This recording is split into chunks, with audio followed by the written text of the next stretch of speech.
नमस्कार दोस्तों, मैं संजीव कुमार। स्वागत है आपका हमारे YouTube चैनल पे। और आज हम बात करेंगे EPS, अर्निंग पर शेयर। इसको हम कैसे कैलकुलेट करते हैं और इसका हम इस्तेमाल कैसे करते हैं। जब आप किसी कंपनी के अंदर निवेश करते हैं तो काफ़ी रेशियो आपको चेक करने पड़ते हैं। उसमें से एक रेशियो है PE ratio, price earning ratio. E का जो पोर्शन है इसका मतलब है EPS, earning per share. P से आपको ये तो पता चल जाएगा कि ये स्टॉक अंडर वैल्यूड है या ओवर वैल्यूड है अपने उस सेक्टर की जो कंपनी है उसके अंदर। और पी के बारे में और भी ज्यादा आप सीखना चाहते हैं तो डिस्क्रिप्शन बॉक्स में आपको पी का लिंक मिल जाएगा कि पी को हम कैसे निकालते हैं, वो आप जाके वहां देख सकते हैं। लेकिन अर्निंग पर शेयर को कैसे कैलकुलेट करते हैं, इसका कैसे हम इस्तेमाल करते हैं, समझेंगे इस वीडियो के अंदर। आप वीडियो को लाइक करें, शेयर करें और सब्सक्राइब करें। और साथ ही आपका कोई कमेंट हो तो कमेंट बॉक्स में जरूर लिखें। चलो शुरू करते हैं। ईपीएस को अगर मैं आपको साधारण भाषा में समझाऊं तो ईपीएस का मतलब है अर्निंग पर शेयर। एक शेयर कितना रेवेन्यू जनरेट करता है ये हमें ईपीएस से पता चलता है। और फॉर एग्जाम्पल के तौर पे हम एक कंपनी को ले लेते हैं, प्लास्टिक प्रोडक्ट की एक कंपनी है। और इस कंपनी का जो इनकम स्टेटमेंट है उसको हम एनालिसिस करेंगे और उससे पता लगाएंगे कि ये कंपनी कितना हमें ईपीएस को जनरेट करके देती है। तो एग्जाम्पल के तौर पे अगर ये एक साल के अंदर रेवेन्यू करती है 2 करोड़ रुपए, ये रेवेन्यू जनरेट करती है। और उसके बाद जो है ये कंपनी अपना खर्चा भी करती है, कॉस्ट ऑफ गुड सोल्स। ये वो खर्चा है जो कंपनी अपने प्लास्टिक प्रोडक्ट बनाने के लिए इस्तेमाल करती है। तो 40 लाख रुपए ये उसके ऊपर भी खर्चा कर देती है। उसके बाद जो है इसका मार्केट और सेल्स के ऊपर भी जो कंपनी खर्चा कर रही है वो 20 लाख रुपए इसका खर्चा है, वो भी एक कंपनी खर्चा करती है। और तीसरा जो है इसका ऑफिस और एडमिनिस्ट्रेशन में जो इसका खर्चा होता है, जो ऑफिस के खर्चे हैं, जो एडमिनिस्ट्रेशन के खर्चे हैं, वो भी इसका 30 लाख रुपए इसका खर्चा है। अब ये जो तीनों खर्चे आए हैं ये पूरे तीनों खर्चे हमें रेवेन्यू से माइनस करना पड़ेगा। अगर हम इनको जोड़ लेते हैं तो 40, 20, 60 और 30, 90 लाख रुपए हो जाता है। 90 लाख रुपए अगर हम रेवेन्यू से माइनस करते हैं तो हमारे पास ऑपरेटिंग प्रॉफिट आ जाता है 1 करोड़ 10 लाख रुपए। इसमें मैं एप्रिसिएशन और डिप्रिसिएशन को मैं नहीं जोड़ रहा हूं, मैं सिंपल तरीके से आपको समझाना चाह रहा हूं कि ईपीएस को हम कैसे निकालते हैं। उसके बाद कंपनी क्या करती है, कंपनी को टैक्स देना पड़ता है, वो इंटरेस्ट देना पड़ता है। इंटरेस्ट है इसका 36 लाख रुपए। ये 36 लाख रुपए आया कहां से? फॉर एग्जाम्पल के तौर पे अगर कंपनी के पास 10 करोड़ का इसका जो है नेटवर्थ है और 5 करोड़ का इसका डेट है और ये 5 करोड़ ही इसका इक्विटी है। तो जो 5 करोड़ जो इसके पास डेट है उसका ये इंटरेस्ट आया है 36 लाख रुपए, ये भी कंपनी को पेड करना पड़ेगा। उसके बाद अगर हम देखते हैं तो इसके पास जो प्रॉफिट बिफोर टैक्स जो बचता है वो 74 लाख रुपए कंपनी के पास बच जाता है। फिर कंपनी क्या करती है, कंपनी जो टैक्स देती है, फॉर एग्जाम्पल के तौर पे 18% अगर हम इसका टैक्स लगा देते हैं तो 13,32,000 रुपए इसका टैक्स हो जाता है। तो कंपनी ये टैक्स भी पेड करती है। उसके बाद जो इसका प्रॉफिट बचता है 60,68,000 रुपए, एक्चुअली यही एक अर्निंग है कंपनी की। जो अर्निंग है यही अर्निंग है, रेवेन्यू कंपनी की अर्निंग नहीं होती है। अर्निंग जो है वो जो नेट प्रॉफिट जो बचा है ये कंपनी की अर्निंग है। और जब हम किसी कंपनी का ईपीएस को निकालते हैं तो जो कंपनी के जो शेयर हैं, एक प्रेफर्ड शेयर होते हैं और दूसरे होते हैं हमारे कॉमन शेयर। जो प्रेफर्ड शेयर है वो शेयर क्या मार्केट के अंदर ट्रेड नहीं करते हैं, और जो कॉमन शेयर है वो मार्केट के अंदर ट्रेड करते हैं। और जब हमें किसी कंपनी का ईपीएस को निकालना पड़ता है तो नेट प्रॉफिट जो आया है इसमें जो प्रेफर्ड डिविडेंड कंपनी ने दिया है वो इसमें से माइनस करना पड़ेगा, और जो हमारे पास कॉमन शेयर है उसको हमें डिवाइड करना पड़ेगा। तो एग्जाम्पल के तौर पे ईपीएस का जो फार्मूला है net profit minus preferred dividend divided by common shares. जो कंपनी के पास कॉमन शेयर है उसको हम इससे डिवाइड कर देंगे।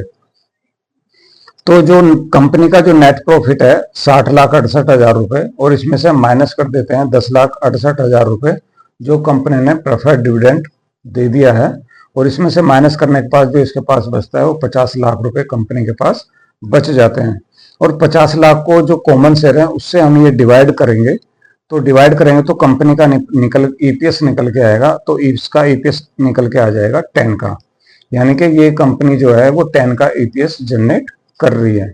फॉर एग्जाम्पल के तौर पे अगर आपके पास 100 शेयर हैं और मल्टीप्लाई बाय अगर हम 10 करें तो आपके पास 1000 रुपए बनते हैं।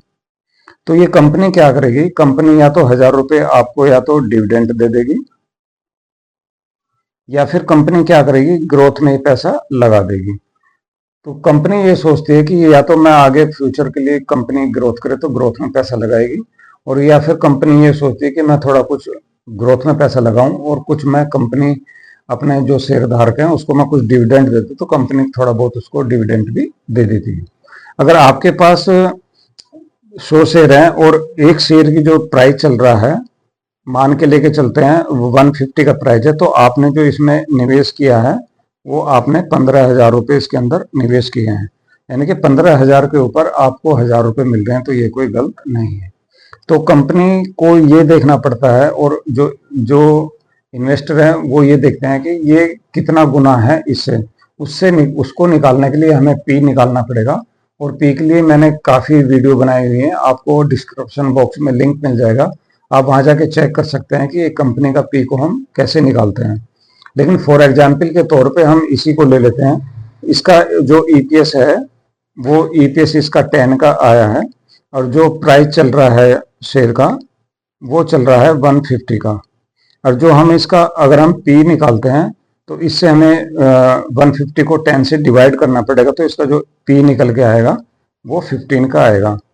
अब जो हम ये देखते हैं कि ये जो जो इसका पी 15 निकल के आया, ये ईपीएस से 15 गुना ज़्यादा है, लेकिन इससे भी हम अनुमान नहीं लगा सकते। इसके लिए आपको क्या, इसी की जो सेक्टर की कंपनी है उससे इसको कंपैरिजन करना पड़ेगा, उससे आपको पता चलेगा कि ये ज़्यादा है या कम है। और दूसरा, आपको निफ्टी जो है, निफ्टी का भी आप पी निकाल सकते हैं, उसको भी आप चेक कर सकते हैं, और सेंसेक्स का भी आप पी निकाल सकते हैं, उसको भी आप जाके चेक कर सकते हैं। और तीसरा, आप हिस्टोरिकल पी भी इस कंपनी का देख सकते हैं कि कंपनी का हिस्टोरिकल पी क्या चल रहा है और ये कंपनी कहाँ तक पी तक गई है, इसको भी आप जाके देख सकते हैं। दूसरा जो है वो जो ईपीएस है वो अलग और 2-3 प्रकार के ईपीएस है, वो मैं एग्जाम्पल के तौर पर मैं आपको अभी बताता हूँ।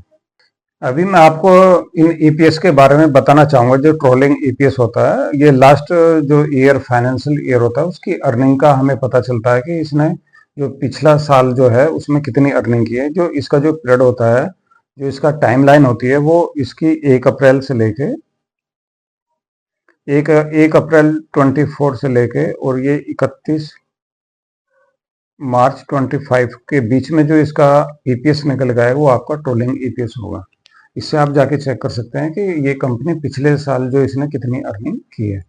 दूसरा आता है हमारा करंट ईपीएस। करंट ईपीएस होता है जो आज करंट में चल रहा है, यानी कि जो क्वार्टरली रिजल्ट आता है ये किस क्वार्टर का है, ये 1 क्वार्टर का है, 2 क्वार्टर का है, 3 का है, 4th का है, उसका आपको ईपीएस देख सकते हैं कि इस क्वार्टर में इसने कितना ईपीएस जनरेट किया है।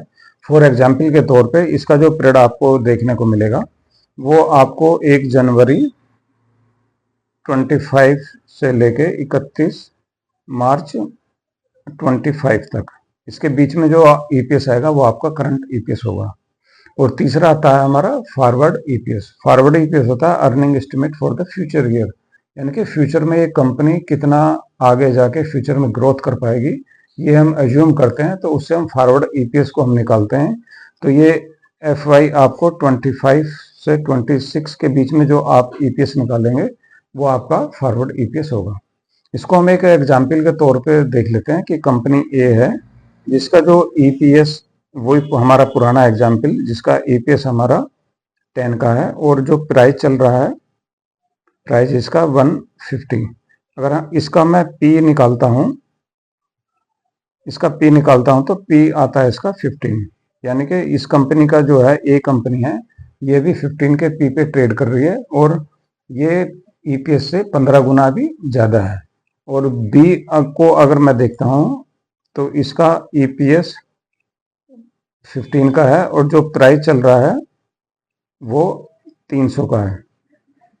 और इसका अगर हम पी निकालते हैं तो 300 को 15 से डिवाइड करना पड़ेगा, तो इसका पी आ जाएगा 20, यानी कि ए से बी का जो पी निकल के आया है वो थोड़ा महंगा है।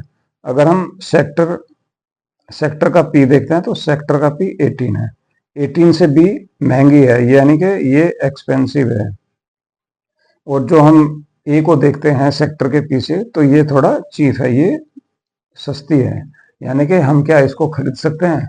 ये हम बाय डिसीजन नहीं ले रहे हैं, हम ये सिर्फ कंपेयर कर रहे हैं कि कौन सी कंपनी सस्ती है और कौन सी कंपनी महंगी है और इसकी अर्निंग ग्रोथ क्या है।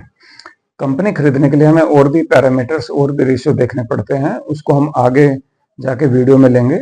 अभी मैं अज्यूम करता हूं, आपसे ये उम्मीद करता हूं कि आप ईपीएस और पी के बारे में आप कंप्लीटली समझ गए होंगे। आई होप कि आपको ये ईपीएस का कॉन्सेप्ट समझ में आ गया होगा, और आप भी किसी टॉपिक पे कुछ पूछना चाहते हैं तो आप कमेंट बॉक्स में जरूर लिख सकते हैं। मैं कमेंट बॉक्स देखता रहता हूं और तकरीबन सबके मैं रिप्लाई भी देता रहता हूं।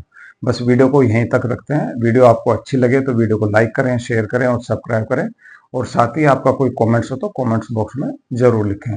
बस यहीं तक रखते हैं और मिलते हैं फिर नेक्स्ट वीडियो में। धन्यवाद।